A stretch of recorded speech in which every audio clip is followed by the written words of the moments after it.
la communauté d'études quotidiennes de la Bible, la méditation quotidienne des jeunes a pour titre les hippocampes. Ne jugez pas afin de ne pas être jugé. Matthieu 7, verset 1er. J'étais adolescent quand ma mère m'a acheté 2 hippocampes. J'étais toute excitée en ouvrant le petit paquet et dans ma jeunesse et mon innocence, je n'avais pas pensé au fait que les hippocampes étaient des créatures qui vivaient en eau salée et donc je les mettais dans mon aquarium d'eau douce, ils mouraient. Leurs nageoires avaient l'apparence de halo transparent et vibraient en nageant rapidement parmi les autres petits poissons. Comme c'était l'hiver, j'ai allumé le chauffe-eau avec l'intention de l'éteindre avant d'aller me coucher. Mais j'ai oublié de le faire. Le lendemain, j'ai trouvé tous les petits poissons, y compris les hippocampes morts à la surface de l'eau qui était très chaude. Convaincu d'avoir causé la mort de mes hippocampes de par ma négligence, je me suis sentie très coupable et je suis allée dans ma chambre. Je me suis agenouillée près de mon lit, j'ai prié Dieu de les ramener à la vie. Mais ils ne sont pas revenus à la vie. J'ai alors pensé apprendre une leçon importante sur Dieu.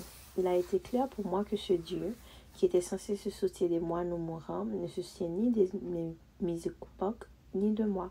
En d'autres termes, c'était à lui qu'il fallait reprocher d'être distant et indifférent.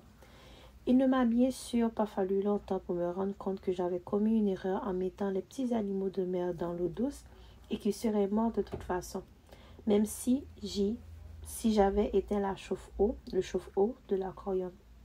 Mais je me suis dit, maman aurait dû y penser avant de les acheter et de me les envoyer. J'ai donc fini par blâmer ma mère pour cette erreur. Alors, qui était le véritable coupable? Dieu? Satan? Ma mère? Les vendeurs? Moi?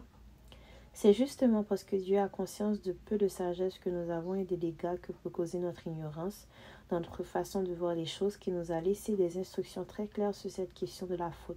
Ne jugez pas afin de ne pas être jugé. As-tu déjà laissé tes préjugés sur quelqu'un prendre le dessus pour t'apercevoir plus tard que tu avais tort? Peut-être cette personne difficile méritait une chance. Aujourd'hui, demande à Dieu de t'aider à voir les autres avec les yeux de Jésus. C'était la méditation quotidienne des jeunes, les hippocampes. Ne jugez pas afin de ne pas être jugé. Matthieu 7, verset 1er. Merci d'avoir été avec nous à la méditation quotidienne des jeunes. Que Dieu vous bénisse. Au revoir.